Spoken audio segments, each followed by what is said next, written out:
My name is Ria, and for as long as I can remember, I've been the one quietly holding things together in my family. My dad, Everett, was the backbone of our small auto repair business, a man who built his world with his hands and took pride in fixing what others threw away. I loved that about him, but loving my dad didn't mean I always felt seen by him. In his eyes, my younger brother Jasper was the natural heir to the repair shop, the son who would carry on the Parker family name and legacy. I was just Ria, his daughter, a shadow in the family portrait. We weren't a big family, just the three of us after Mom passed away when I was 5. Jasper was born 2 years later, and from the moment he took his first steps, it felt like the world tilted in his favor. Dad adored him, doted on him, even called him Champ, with a proud smile that never seemed to waver. It wasn't as though Dad didn't care about me. He did, in his way. He always made sure my bike tires were inflated, my school books were paid for, and my lunches were packed. But his words for me were practical, functional. For Jasper, they were warm, encouraging. "You'll do great things one day, Champ," he'd say, tousling Jasper's hair. For me, it was more like, "Ria, make sure you lock the shop before you head home." By the time I hit my early 20s, that dynamic was cemented. Jasper was still a kid, but Dad already had big plans for him. He'd inherit the repair shop, expand it, and turn it into something even bigger. Me. I was the helper, the one who filled in the gaps, babysat when Dad had to stay late at work, and ran errands when Jasper needed something for school. No one asked if I wanted to be involved in the business. They just assumed I'd be there when needed, and that I'd step aside when the time came for Jasper to take the lead. I didn't resent Jasper, not at first. He was just a kid after all, and it wasn't his fault that Dad's dreams revolved around him. But over time, the pattern became impossible to ignore. On my birthdays, Dad would order a small cake and hand me a practical gift, something useful. On Jasper's birthdays, he'd go all out. Themed parties, expensive presents, and a smile that could light up the room. Once, Dad got him a Nintendo console to help him relax after a hard week at school. I didn't even know Dad was paying attention to how stressed Jasper felt. When I'd been struggling in college, juggling classes and part-time jobs, all I got was a reminder to keep my head down and push through. Still, I kept telling myself it didn't matter. I didn't need grand gestures or special attention. I'd make my own way. I moved out at 18 and got a small apartment close to my community college. I found work at a local bookstore and took pride in carving out a life for myself. I didn't rely on Dad's money, and I didn't ask for his help. That should have been enough to make me feel free, but every time I visited home, I saw the same old dynamic play out. Dad pulling Jasper into the garage to show him how to use a new tool, making plans for the business's future, and calling me in only when he needed an extra set of hands. Then Leah entered our lives. She came along when I was 22, and her arrival was like a new coat of paint on the old family picture. Dad had started dating her a few months after Jasper turned 15. She was a single mom with 2 boys, 7 and 9 years old, and a charm that could win over a room. At first, I didn't mind her. She seemed kind, if a little pushy, always suggesting ways to improve our family dynamics. She cooked dinner for everyone, reorganized Dad's office, and took charge of all the household scheduling. For the first time in years, Dad seemed genuinely happy. But Leah's kindness came with strings. Over time, I noticed how she relied on me to fill in whenever her boys needed a ride, homework help, or a babysitter. "You're so great with kids," she'd say, patting my arm. "I just know I can count on you." Count on me. That became the mantra. My role as the family's helper expanded to include Leah's kids as well. It wasn't long before I felt like I was the glue holding 2 families together, mine and hers. By the time Dad and Leah announced they were getting married, I had stopped looking for acknowledgement. I knew my place. When Dad asked if I could help out more since the wedding planning was so hectic, I didn't even argue. I just nodded. I'd been a helper my entire life, and even though it stung, I accepted that some things wouldn't change. My father's world revolved around Jasper and now Leah's boys. I was there to keep things running, to patch up the cracks, and make life easier for everyone else. But as the wedding approached, I started to feel the weight of it all. Helping out wasn't just a minor inconvenience anymore. It was a constant demand. The boys were dropped off at my apartment every other weekend, and I was expected to give up my plans, my study time, and even my work shifts to take care of them. Just this once turned into every other week. Leah's boys were nice enough, but they weren't my responsibility. Yet, no one seemed to see it that way. They saw me as the dependable one, the one who wouldn't complain. I wanted to believe that once Dad and Leah were married, things would settle down, but deep down, I knew better. Their wedding marked a new chapter for them, a chance to solidify their partnership, their family unit. For me, it just felt like another reminder of how little my voice mattered in my own life. I was an afterthought, a helper, the one who made everyone else's plans possible while setting my own dreams aside. And as the big day approached, that realization grew heavier and heavier. The day of the wedding came, and I stood in the background, smiling when expected, playing along as if I were truly part of this new blended family. Dad looked radiant with pride as he said his vows. Leah glowed in her white dress. Jasper played the perfect little brother, joking with the other groomsmen. And me. I clutched my bouquet and wondered how I had ended up in a life where I was always the extra piece, the filler between their shining moments. What I didn't realize then was that this wedding wasn't just the start of their married life. It was the tipping point for me. A quiet, gnawing voice inside me whispered that I couldn't keep doing this. I couldn't keep being everyone's second thought. I didn't have a plan yet, but I knew one thing. I needed something to change. In the months after Dad and Leah's wedding, life settled into a rhythm that felt more like a slow slide into quicksand. Leah's boys were dropped off more frequently now, often unannounced, and with every visit came a new request. Can you cover the cost of their new soccer uniforms? Do you mind picking up their school supplies? We're a little short on the grocery budget this month. Could you help out? At first I said yes out of habit. That's what I'd always done. But as the requests piled up, I started to see the pattern. It wasn't just the occasional favor anymore. It was an expectation. The first time I hesitated, Leah gave me a look of wide-eyed disbelief. Oh, come on, Rhea. It's not like we're asking for much. You're doing well at that bookstore, aren't you? Besides, it's for the kids.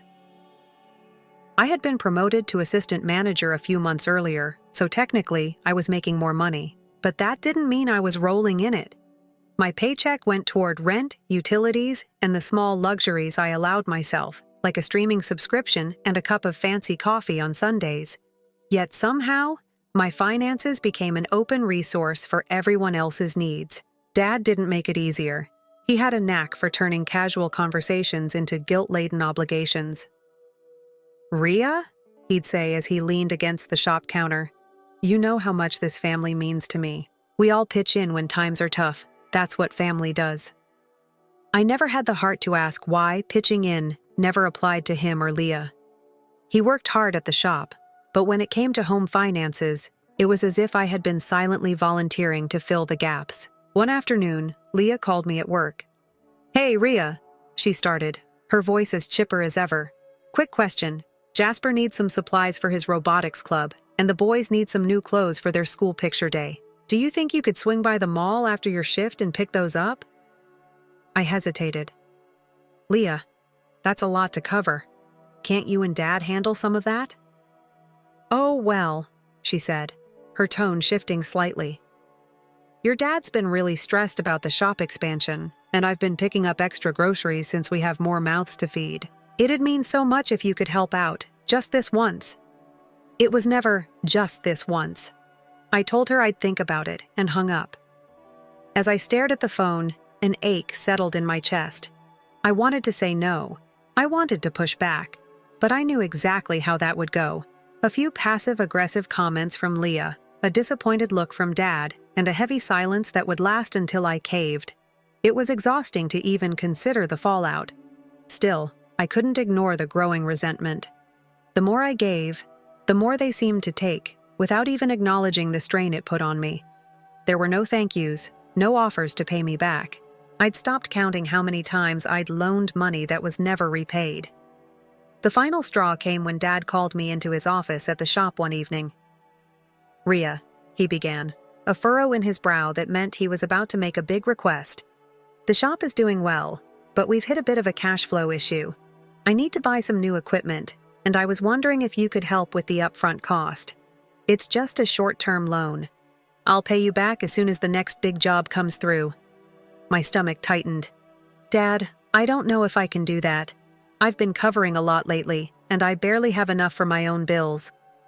"I'm not asking for much," he said, his tone dipping into that familiar disappointment. "This is for the family business, Ria. It's your future too." Was it, though? I wasn't the heir to this shop. I'd heard him tell Jasper 100 times how he was going to take over one day, how proud he was to have a son who could keep the family name alive in the business. I was the helper, the extra set of hands, the one they turned to when they needed cash, or someone to watch the kids, or a free ride to soccer practice. "I really can't," I said, my voice barely above a whisper. Dad sighed heavily and leaned back in his chair. "I see. I guess it's just too much to ask, huh?" That was the moment I realized no matter how much I gave, it would never be enough. They didn't see me as someone who needed support or recognition. To them, I was a resource, a reliable fallback when things got tight. And it wasn't just the money, it was the lack of care, the way they expected me to sacrifice without ever stopping to ask how I was doing.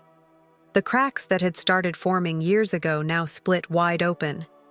I couldn't keep pouring myself into a family that never saw me as more than a means to an end.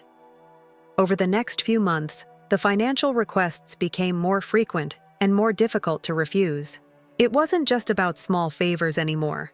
My family seemed to have decided that my bank account was a communal pot, free for the taking. It started subtly, with Leah asking if I could chip in to cover her boys' summer camp fees. "It's only a couple $100s, she said. "They'll be out of the house for 2 whole weeks. Think of it as helping me get a break. You don't know how exhausting it is managing everything at home." The couple $100s turned out to be nearly 1,000, but I'd already said yes, so I swallowed my objections and transferred the money. That was just the beginning. The boys soon needed new tablets for school projects. They really can't get by without them, Leah insisted. Dad's car broke down, and since he was doing it all for the family business, he expected me to front the repair costs. Leah's youngest wanted to join a traveling baseball team, which required new gear and out-of-town tournament fees. No one even pretended they would pay me back. Each time I hesitated, Dad's voice grew sharper, Leah's guilt trips more pointed. One evening, after a particularly frustrating phone call with Dad about covering some unexpected business expenses, I sat down with my budget. I went line by line through my bank statements, highlighting every transfer and payment I'd made for their sake. The total left me cold. Thousands of dollars gone, money that I'd planned to save for a new car, for emergencies, for my own future. All of it drained away, with nothing to show for it except their fleeting appreciation. When I tried to set boundaries, the backlash was immediate. "You don't care about family, do you?" Dad said, his tone dripping with disappointment. "We've always been there for you, Ria. It's just a little help now and then." "We're your family." "It's not now and then, Dad. It's constant," I replied, my voice shaking. "I'm not a bank." "That's not fair," Leah chimed in. "You're not struggling, and it's not like we're living in luxury over here. We just need a little help until we get back on track." But I wasn't thriving either. My paycheck barely covered my bills anymore. My savings account was dangerously low. The stress of constantly worrying about money followed me to work, invaded my weekends, and kept me awake at night. Yet no matter how much I tried to explain, they refused to see it. To them, I was still the responsible one, the stable one, the one they could count on, and it was clear they intended to keep counting on me indefinitely. One night, I got a call from Leah that sounded different from the usual financial requests. There was a tension in her voice that made me sit up straight. "I just wanted to warn you," she said, barely pausing before plunging into the heart of it. "Dad's been talking about putting the house on the market." "What?" I blurted. What house? Grandma's house. You know, the one she left behind for all of us. I froze. The house was more than property. It was a place filled with memories of my childhood, the smell of her homemade pies, the afternoons spent listening to her stories. After she passed, we'd all agreed it would stay in the family. We'd use it as a gathering spot, a reminder of our roots. Now Leah was saying Dad was planning to sell it, without asking me or anyone else. Why would he do that? I demanded. Leah hesitated. He's claiming it's for the family business, says he needs the money to keep things afloat. It didn't make sense. Dad's business wasn't thriving, but it wasn't failing either. We all knew that the house was left to the family collectively. He shouldn't be able to sell it without my agreement. The idea that he'd even consider it felt like a slap in the face. I tried calling him immediately, but he didn't pick up. I left a voicemail, trying to keep my voice calm, but inside, my anger simmered. Over the next week, I pushed for a conversation. I wanted to believe there was a misunderstanding, that Dad would explain the situation and we'd find a way to keep the house. But when he finally returned my call, the truth was even worse than I'd imagined. It's not just about the business, he admitted, after some pressing. Leah needs the money to pay off her loans. My stomach turned. So you're selling the house to cover Leah's personal debts? Don't put it like that, he said. We're all family. This is about helping each other out. No, I said, the anger boiling over. This is about you deciding that Leah's problems matter more than what that house means to me, to all of us. You didn't even ask me. I didn't think I needed to, he replied. His tone was casual, almost dismissive, as if my feelings were an afterthought. You don't even live there.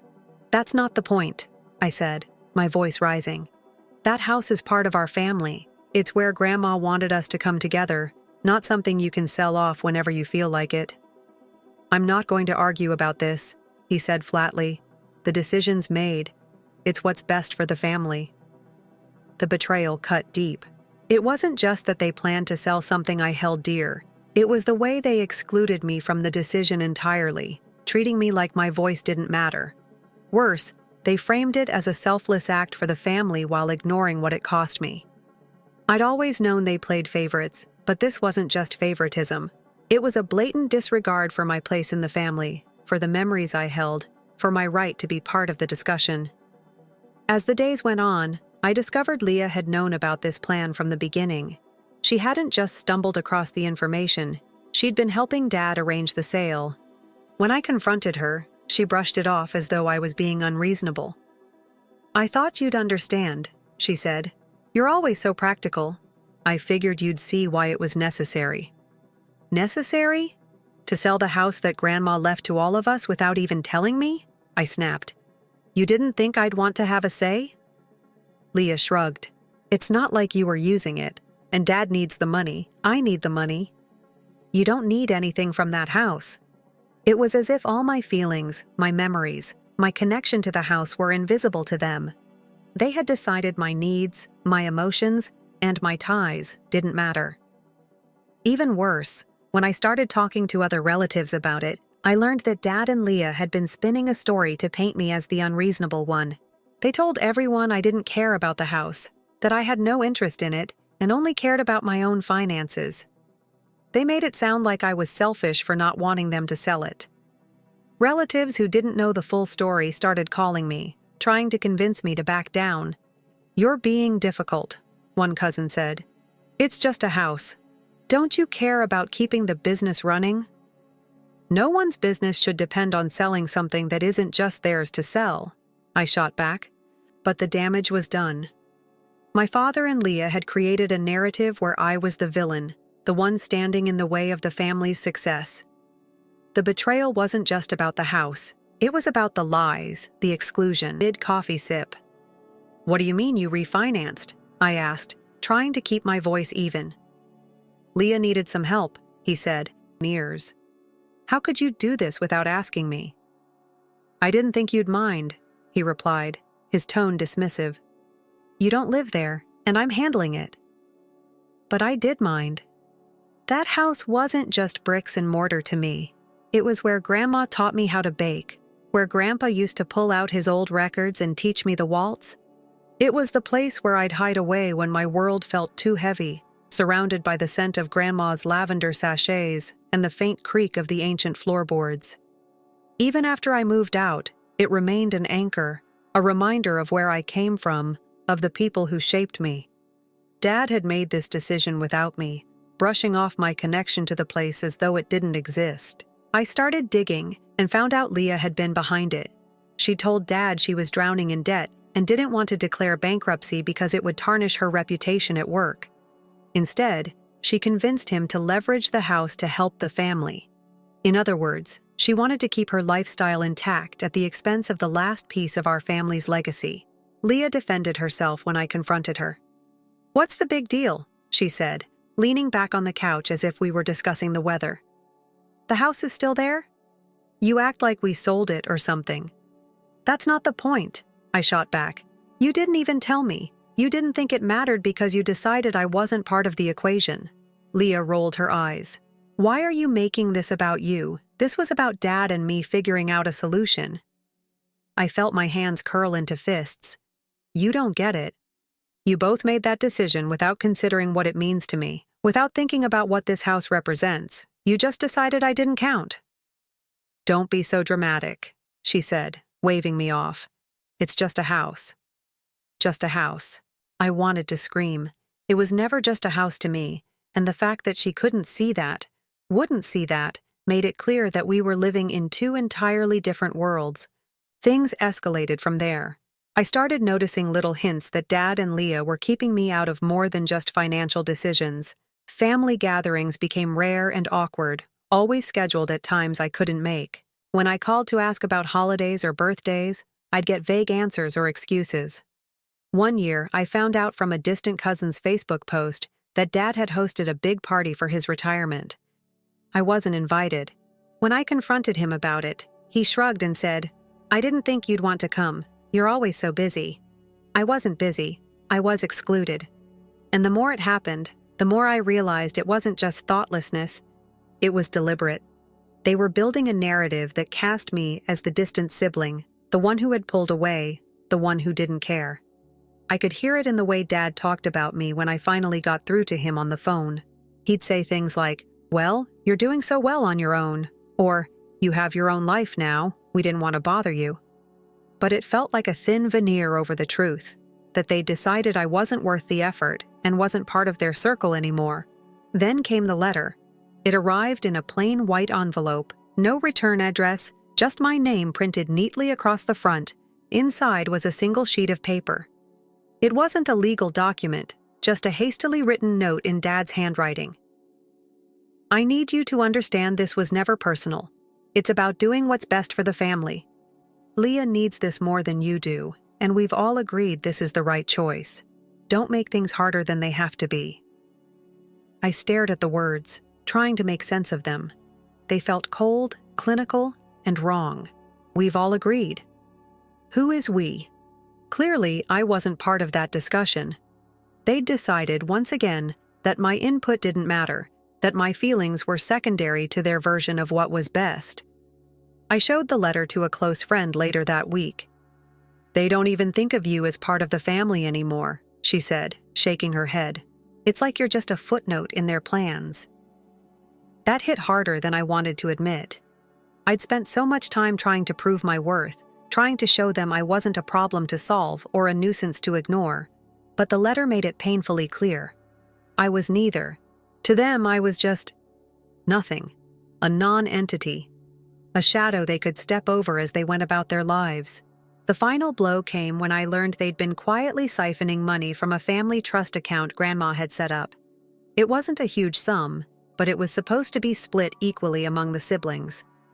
Instead, Dad and Leah had been using it to cover Leah's mounting expenses, leaving the rest of us with almost nothing. When I confronted Dad about it, he didn't deny it. "Leah needed the help," he said simply. "You're doing fine. I figured you wouldn't mind." "You figured I wouldn't mind?" My voice cracked. "You took what was left of Grandma's legacy and gave it to Leah without even asking me?" He sighed. "I'm not going to argue about this. It's done. And that was it. No apology." No remorse. No attempt to make it right. They'd taken something that wasn't theirs to give and assumed I'd just accept it. That's when I realized I couldn't keep waiting for them to change. They weren't going to wake up one day and see me as an equal, as someone who mattered. They were never going to admit they'd been wrong or that I deserved better. The betrayal wasn't just in what they did. It was in how little they cared about how it affected me. And for the first time in my life, I knew I had to stop trying to earn their love and start fighting for my own peace. Several years passed before I fully understood the weight of my family's betrayal. Initially, I was consumed by the anger and sadness that followed my realization, replaying the arguments and their dismissive words in my mind. But eventually, something shifted. I wasn't sure when it happened, but at some point, I stopped looking back and started looking forward. It wasn't easy. Cutting ties with my father and Leah felt unnatural at first. Even though they had excluded me, even though they had made decisions that hurt me, they were still my family, or at least, they had been. Stepping away from them meant confronting a lifetime of learned beliefs about loyalty and love. But I had reached my limit. Their version of family didn't include me as an equal. It included me as an afterthought, a resource, a convenient tool. I couldn't keep living in that role. So, I let go. Not with dramatic announcements or angry parting words, but by quietly choosing myself for once. I stopped calling, stopped reaching out. When invitations to family gatherings never came, I didn't chase after them. When Leah posted pictures online of Dad helping her renovate her new house, the house he'd helped her afford, I scrolled past without comment. At first, I was bitter. But over time, that bitterness turned into something else. Resolve. I focused on my career, throwing myself into my work with a new sense of purpose. If they wouldn't recognize my worth, I would build a life that didn't depend on their approval. I took on challenging projects, sought out mentors, and signed up for every workshop and certification I could find. Slowly but surely, my reputation grew. I went from being an overlooked employee to a respected leader in my field. People began to seek me out, asking for my input, valuing my opinions. For the first time, I felt like I was truly seen. Financially, I made it a priority to be independent. I saved aggressively, invested wisely, and refused to let myself fall into the same traps I'd seen my family create. No more lending money to people who treated it as an entitlement. No more sacrificing my stability for others' convenience. It was hard at first. Old habits die hard. But I stayed disciplined. And in time, I reached a place where I no longer worried about the future. I could afford the things I needed, the things I wanted, and I owed that to no one but myself. Without the weight of my family's expectations and manipulations, I also rediscovered who I was outside of them. I took up hobbies I'd neglected, joined groups that brought me joy, and built friendships that were rooted in mutual respect. I surrounded myself with people who valued me for who I was, not for what I could provide. That circle of support became my true family, the kind of family I'd always longed for, but never thought I'd find. I also learned to find closure within myself. There was no dramatic reconciliation, no tearful apologies or heartfelt confessions. My father and Leah never reached out to repair the rift. They continued on with their lives, as did I. I used to think I needed them to acknowledge their mistakes for me to heal, but I eventually realized that wasn't true. My healing didn't depend on their remorse. It depended on me choosing to move forward and build something better for myself. Looking back now, I can see how far I've come. I've built a life that I'm proud of, a life that's full of purpose, joy, and genuine connection. I've grown stronger, more confident, and more self-assured. And while I'll always carry the memories of what happened, they no longer define me. I've taken the pain and turned it into a source of strength, proving to myself that I am capable, resilient, and deserving of the happiness I've created. Story 2. My name is Kelly. This year, on a summer day when the cicadas were singing, I celebrated turning 35. Ma'am, I was called to the president's office. President, that is. What is it? I've made the decision to turn the business onto your sister. You are thus dismissed as of right now, my mother said. As she fannied herself, the president, who had a beautiful profile, turned to face me, seemingly worried by the heat. Because of how strong the sunlight was flowing in through the window, I was momentarily unable to determine whether this was genuine. "What?" I think my tone was idiotically black. "Did you not hear me?" my mother replied, giving me a frustrated look. "You've been fired. This place no longer needs you. Before the conclusion of the current month. Get out!" As she spoke, she shut off her fan and turned back to the papers on her desk, as if she had finished her work. I was by myself in the president's office, and the sound of cicadas filled the air while I listened softly to her remarks. "Are you still present?" My mother told me to go back to work. I said, "Pardon me," as I backed away automatically, closed the door, and stepped out into the hallway. We operated a small 2-story company with maybe 10 employees, all of whom were involved in demolition. It was a family-run business. Almost all the power was with my mother. The president was her. The managing directors were my mother's cousin and her husband, and the vice presidents were my aunt and her husband. After high school, I worked at an accounting business. My mother asked me, "Are you going to leave your family in trouble?" when I was 25. "There isn't an accountant here. You'd be the last to suffer." Sort of. I was pulled into the group by her. I was also assigned additional domestic chores and secretarial responsibilities in addition to accounting. Everything was thrown at me by my mother. When we were short-staffed, I was sent out on sales calls. As a result, I was essentially a multi-talented employee. Despite this, I worked hard from morning till night so as not to bother others, and I managed to finish the assignment in 10 years. Samantha, however, was guaranteed the company and was 3 years younger than me. She was 32 years old and had only been with our company for 2 years. Before joining us, Samantha changed jobs and grumbled a lot, saying, "It just doesn't suit me. I can't work for such low pay," she groaned.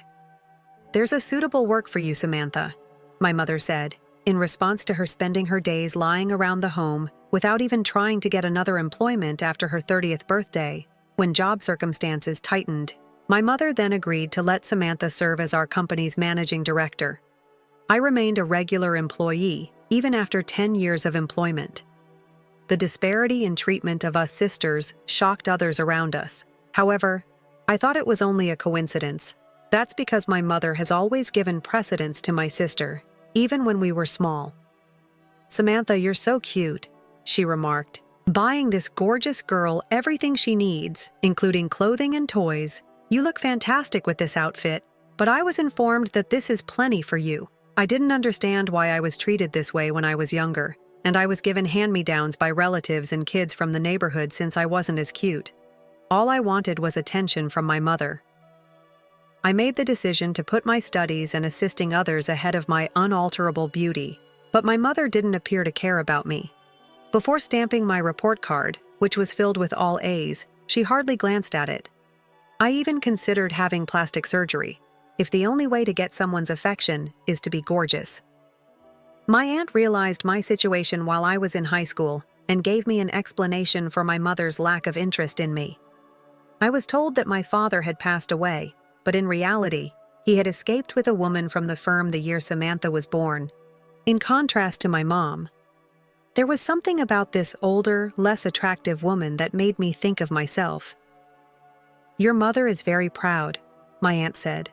She therefore found it incomprehensible that her spouse had been taken by an older and less attractive lady. However, she seemed to grin as if to say, "Serves her right." Furthermore, I look a lot like my aunt, who is my mother's sister. It's not very pretty, but it's also not ugly. She was self-assured and performed her duties mostly due to her charm, even if she also caused me anguish. When my father left when he was 32, my mother took over the company from my late grandfather. She took use of her beauty to boost sales and attract new clients. As more and more buildings neared the end of their useful life, demolition became unavoidable. Therefore, my aunt and her husband, as well as my mother's cousin and her husband, held her in high regard. However, it has lately been impossible to strike a balance between demolition fees and real expenses due to the escalating costs of transportation and disposal of industrial trash. The performance of our firm has been deteriorating. which is a prevalent problem in the industry. To be honest, it has been quite difficult to make the monthly payroll. As Samantha began working for the firm around this period, I started to worry about how we would pay her. My mom then threatened to take money out of your paycheck to cover her expenses. We're a family, so it makes sense. I reasoned that even if you cut my income, it won't be enough to pay the managing director. It's your job as a veteran to figure it out, she said firmly. Simply do it. I muttered, tentatively. Samantha ought to begin as a regular employee. My mother reacted and gave me a stern look. To whom are you speaking? You have no right to say that. We shared a home at the time, but Samantha made no financial contributions. Well, each month I paid $1,500. Naturally, Samantha didn't make any financial contributions at home, even after she started working for our firm. As I was growing up, I handled the housework because my busy mother was unable to do it on her own. Samantha, however, did nothing and pretended that it was merely normal. Isn't dinner ready yet, sis? When I was working overtime, she would inquire. To get me to dinner quickly, Samantha would phone. I'm at work, hello. Why don't you simply manufacture it yourself? What should I make? I asked. You're in charge of the kitchen, right? I don't want to get reprimanded for using it without authorization. Remember how you were upset the last time? She mentioned a problem with yard pests, not trying to cook in the end. Samantha usually doesn't tidy up or put things back where they belong. It appears that she is still upset with me for bringing this up once previously. In other words, she uses that as justification for her stance of doing nothing. I would reluctantly go back to the workplace to work extra after returning home to prepare dinner. After that, even on days when there was food available, my mother would frequently eat whatever she wanted and hardly ever made supper. Rather, my mother started bringing Samantha out for work more often lately, so I didn't have to make supper as much. However, we are still having problems this year with the expenses of these excursions. After turning 63, my mother began to complain more about her body's aches and pains and the effects of heavy drinking. During that period, I was summoned to the president's office and informed that Samantha would be taking over the firm. Therefore, as of right now, you, the ugly duckling, are dismissed. My mother's decision to give Samantha the president made reasonable in light of her previous behavior. In retrospect, Samantha is 32 years old, which is the same age my mother was when she was elected president. My mom could have believed Samantha could exploit her attractiveness to draw customers, just like she had. But I just couldn't put up with the thought of getting fired for my appearance. I didn't think there would be much of a gain, even if Samantha received my pay. It seems that word of Samantha's appointment as president had already gotten out among the staff when I spoke with my aunt about it. However, she was also unaware of my dismissal. Well, I'm not entirely sure, but it seems Samantha doesn't like it when everyone tells her, my aunt answered after giving it some thought. We will inquire any time Kelly expresses a desire to accomplish something, so don't worry. Perhaps it's connected, but that's because Samantha's work was so shoddy that people stopped asking her. Yes, my aunt answered. Samantha struggled to meet deadlines. Her work was full with mistakes, and she frequently made messed up phone calls. The males in her immediate vicinity had filled in for her despite her lack of abilities, maybe due to her attractive appearance. My aunt was also aware of this. Well, that's true, she remarked, adding with a heavy sigh, but she probably thinks you're in her way. Oh dear, I can't believe she's firing you. That would destroy our business. However, she was unable to resist because of her tendency to not challenge my mother. Being biologically linked to my mother, sister, and this untrustworthy aunt made me feel disgusted. In a gloomy tone, I added, so both my mother and my sister dislike me. My aunt took a while to respond. You might be better off working somewhere else, but certainly, your mother is tough.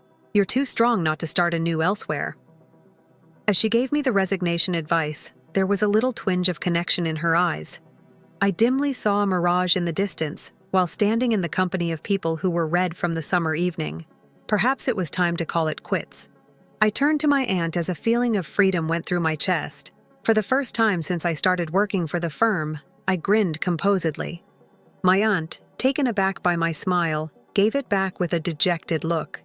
The rest of my days were occupied with collecting everything and creating handover documentation that anyone could comprehend.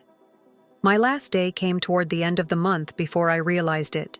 At the end of the day, I could no longer hear the cicadas as I headed to the president's office. My sister and mother were having a good time talking and laughing. There's little doubt that salesperson has feelings for you. Do you recognize that bald man? Of course. No, it wasn't until I purposefully coughed that everyone started laughing. Samantha asked, "What's up?" with a perplexed expression. "Dinner is not necessary today. My last day here is today. I appreciate all you've done thus far." Was that today, I wonder? I completely forgot. When they realized I wouldn't have to see their faces anymore, they started laughing again. Gave me a sense of renewal. "Please be careful, as I'm also leaving the house," I said. My mother gave me a robotic yes as I bowed. "I appreciate all of your hard work." I heard my sister's voice as Lee shut the door behind me, indifferent. "We will no longer have to look at that obnoxious face. Observe me." As I walked out of the firm where I had spent many years working, I grumbled to myself. 1 week later, after completing some paperwork at school, I looked at my phone and saw that my mother had missed 14 calls in 2 hours. I placed my phone on silent mode and completed a few additional errands before going home, since I had a horrible feeling. My mother kept making calls, and by the next morning, there were 80 in all. Just after 2 a.m., the final call was placed. I didn't intend to call her back, of course. Now that I didn't know her, I didn't want to hear her voice for fear that I might give in to her pressure once more. My mother had dominated me for 35 years in an attempt to release me from her authority. I could have blocked her, but instead, I chose to ignore her calls entirely. I didn't examine the calls since I wanted proof in case she did anything compulsive. There were about 100 calls every day for a time. Checking the missed calls was first discouraging. However, as I became accustomed to it, I started to feel afraid and deceived, seeing my mother struggling without me. I became really aware of how badly she had treated me at that point. It has been a year since then. My mother had stopped calling by then, and I was clueless about her whereabouts. I took a correspondence course for tax accountants and worked a variety of temporary jobs during the past year. Passing the test with success, the variety of responsibilities in my previous job experience, I managed my mother's business and developed my managerial skills, which helped me in my new role, owned a large accounting company. It wasn't until recently that I began to value the past for giving me these abilities. My co-workers at the new job were all kind, and we supported one another as we worked. Quite different from the times when I had to do all the research and work by myself till midnight. I once went past the building on my way to a client close to my mother's workplace. The houseplants I had been caring for were utterly wilted, and the windows and entryway were distinctly unclean. I suddenly ran across my mother leaving the workplace on the way back. When she saw me, she said, "Oh!" They came up to me out of reflex, thinking I would get reprimanded. I put my bag over my face, but she approached me with a voice that was surprisingly loving. "My goodness! Kelly, where have you been?" I shrank away after feeling a rush of repulsion. "How many times have I phoned you, do you know? Has your smartphone changed?" she inquired. She didn't seem to realize that I didn't like her and was avoiding her calls. She had, after all, endured a lot. I couldn't understand her way of thinking at all. Ignoring my look of shock, she went on. "I'm happy I discovered you, though. Take a look at this company's situation. Isn't it awful? Return tomorrow. I'm not angry." "What?" Confused, I asked. "Please return to the company tomorrow. As I mentioned, I've forgiven you for leaving a year ago."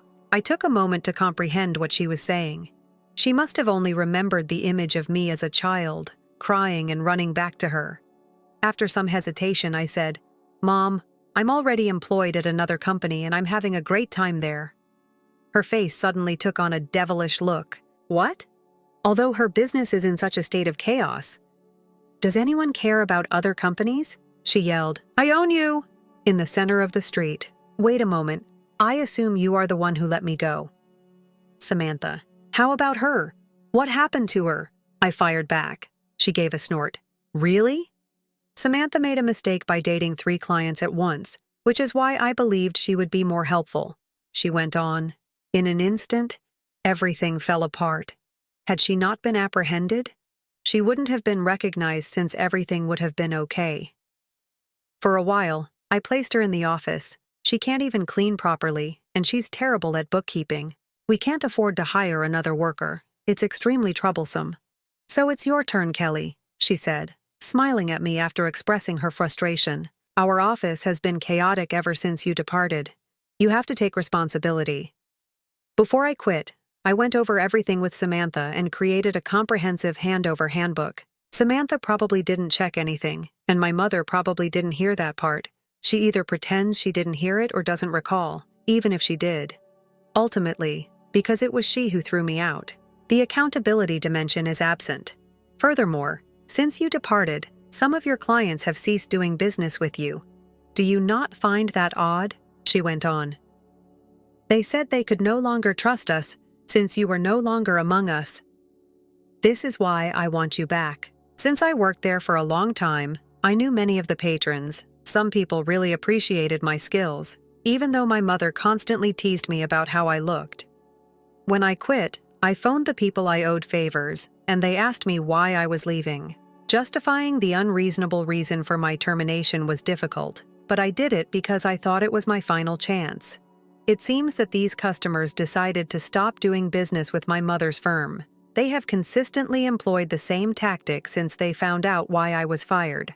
They give responsibility to others, use force to accomplish tasks, and leave cleanup to others. This is how they have always done things.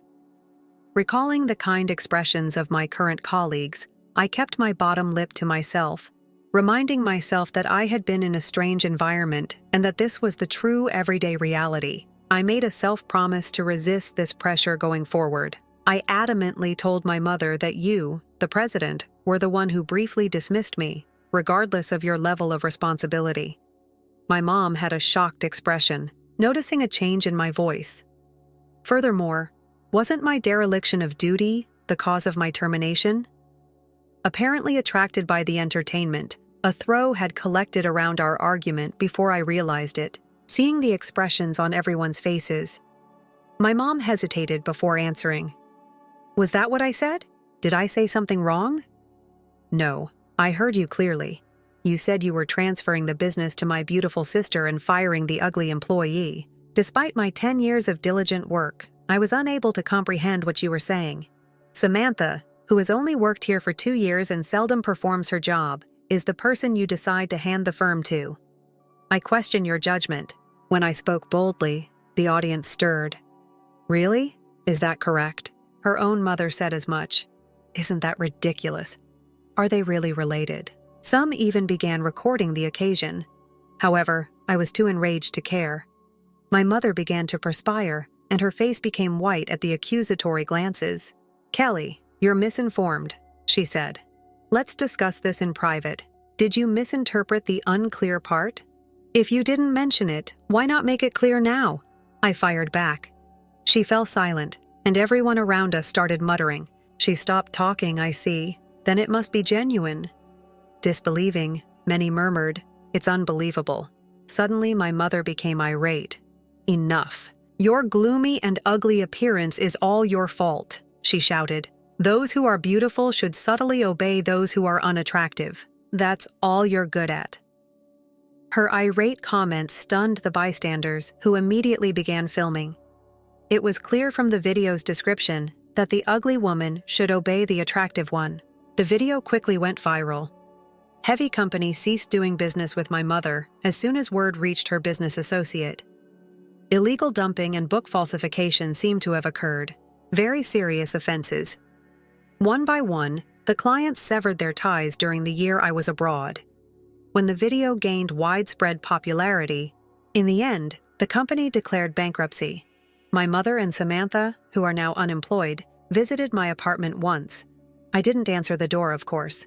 They soon ended themselves working temporary and part-time jobs, living in a run-down 45-year-old studio flat without a bathroom, and constantly fearing their creditors. Samantha's reputation among her co-workers soon deteriorated, and she was forced to move jobs frequently.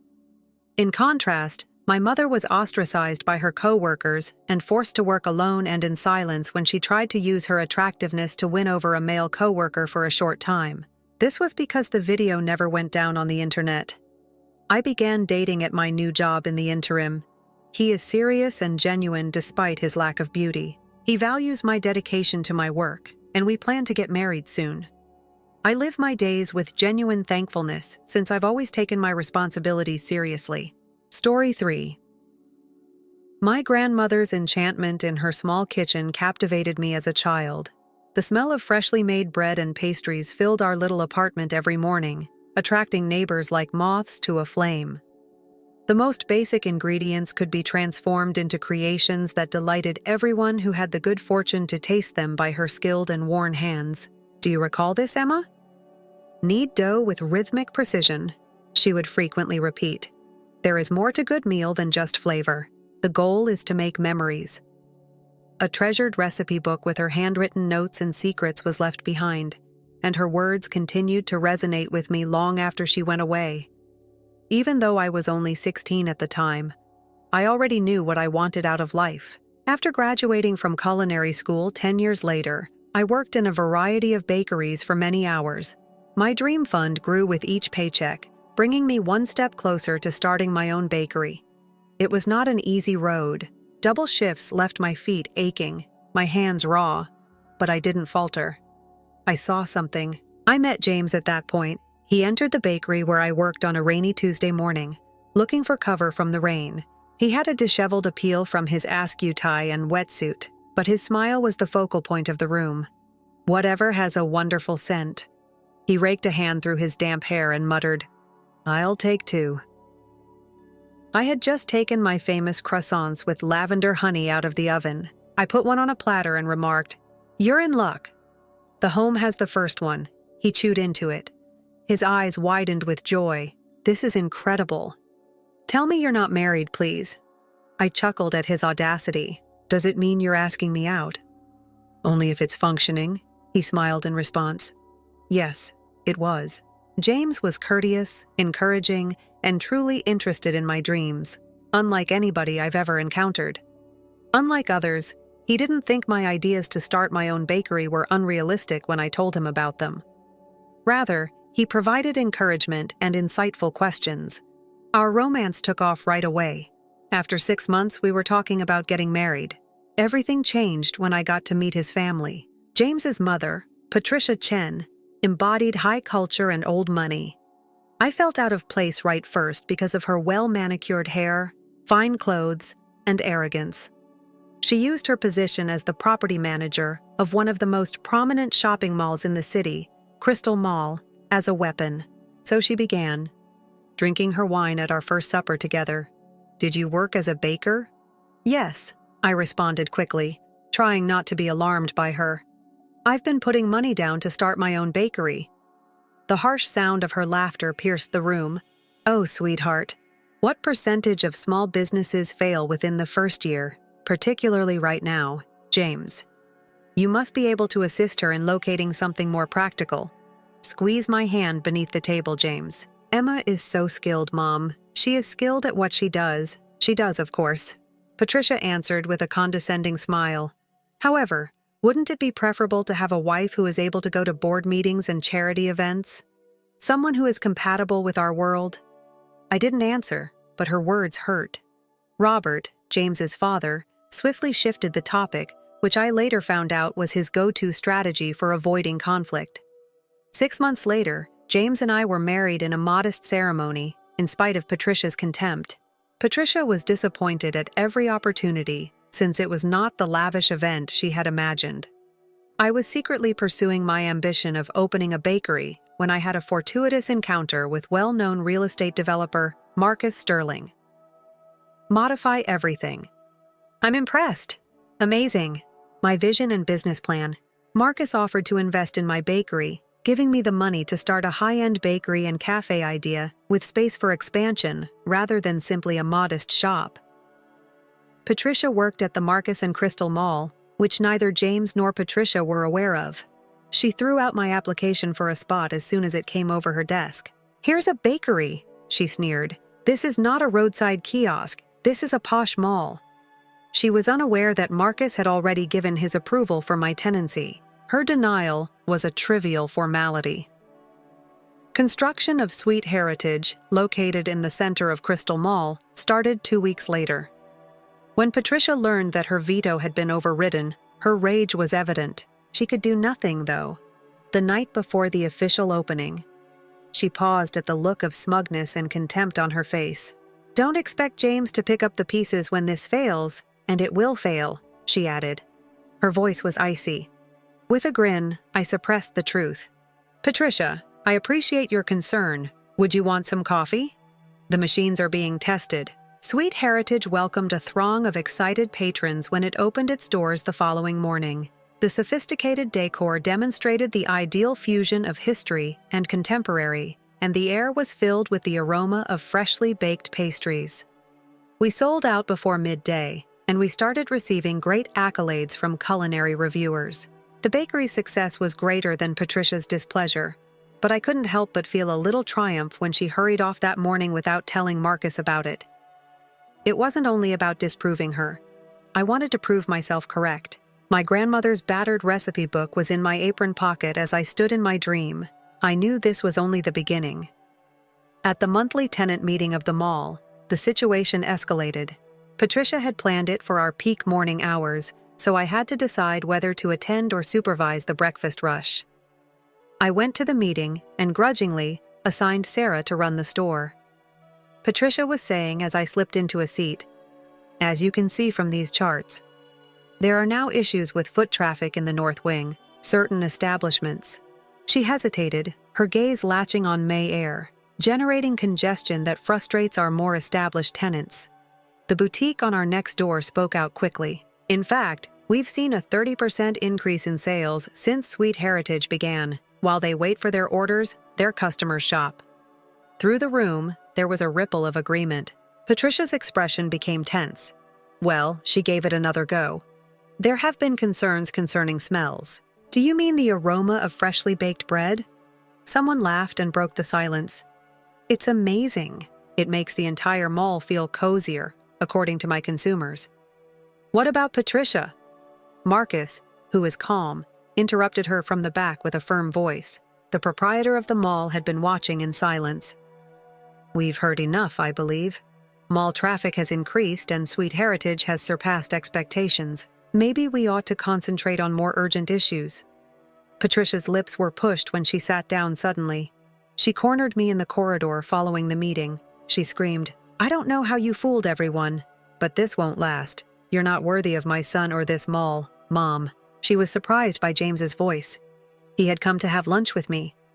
Patricia softened instantly. "James." "Sweetheart, I was simply worried about how much stress Emma must be under managing a company like this. You must want her to spend more time with her family." "Your constant interference is the only source of stress I experience," I answered calmly. "You dare?" Patricia snapped. "My son's pleasure is all that's on my mind." "No," James interrupted in a caustic tone. "You're considering yourself. Emma has created something amazing. Why are you unable to just assist her?" Well-timed tears sparkled in Patricia's eyes. "You've turned against me, I see. A mother and her son are strained by what sort of woman? The sort who's altering your entire mall," Marcus replied as he walked over to Patricia. "Now my office." We saw them leave.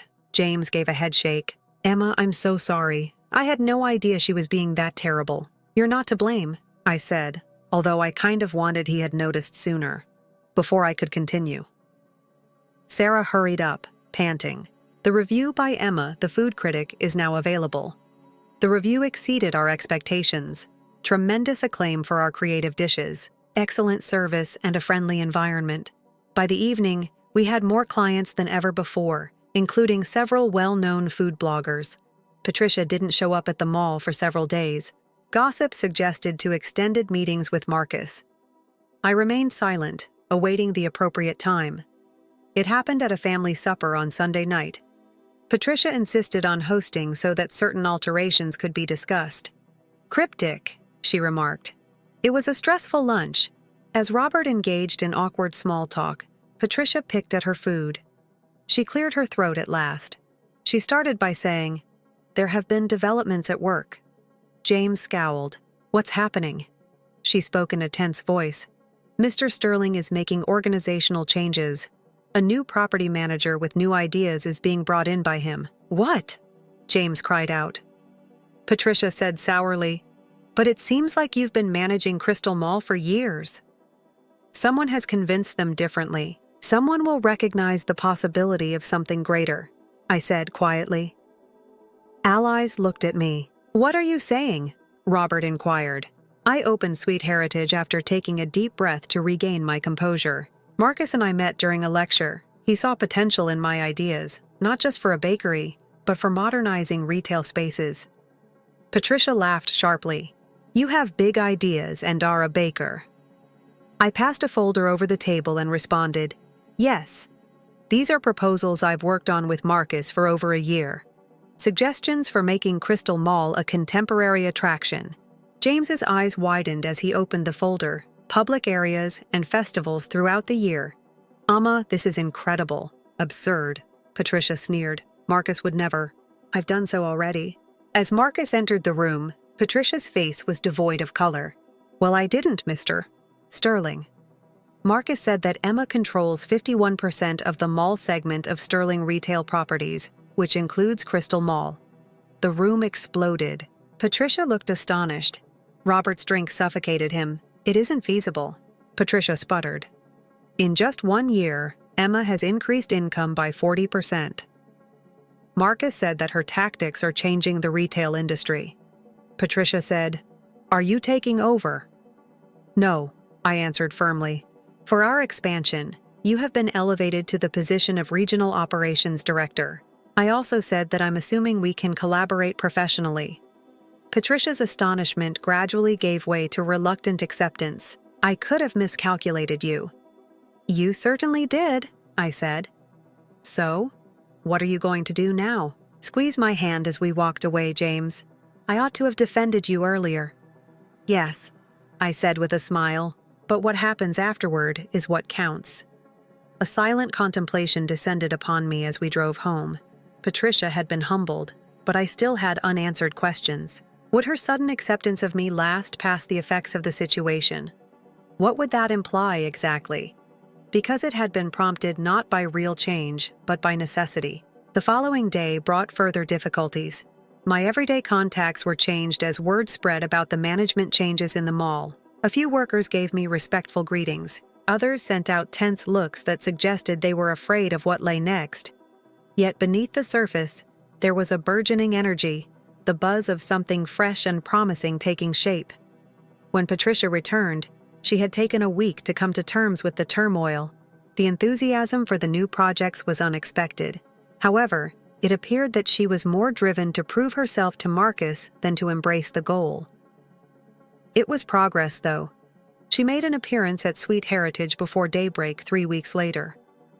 Uncertainty softened her normally perfect stance, and her high-end purse appeared more like a protective barrier than a fashion item. We just need to talk, she said. Despite being wrist-deep in commando, I pointed to my office. 5 minutes. She waited, calmly observing while I finished the delicate laminating procedure. By the time we sat across from each other, the tension had deepened. Her gaze strayed across my office's shelves, stopping briefly on my grandmother's cookbook. I am able to... She started by going over the plans for expansion before measuring the successes. The demographic data for the suburban locations is impressive. I gave a nod. Thank you.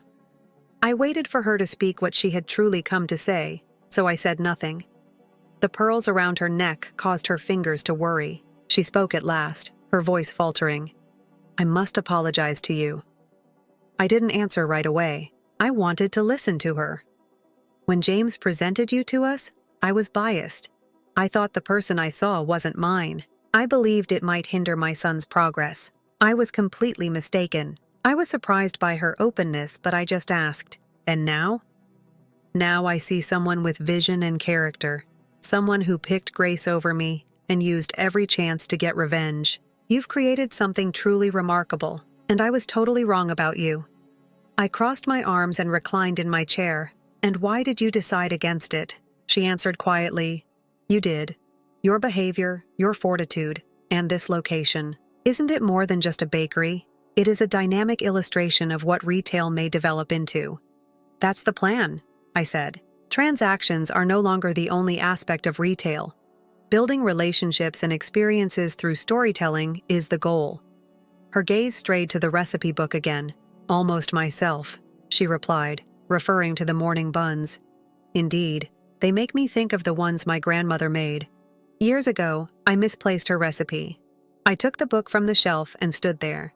Do you want to witness the manufacturing process? Her gaze expanded.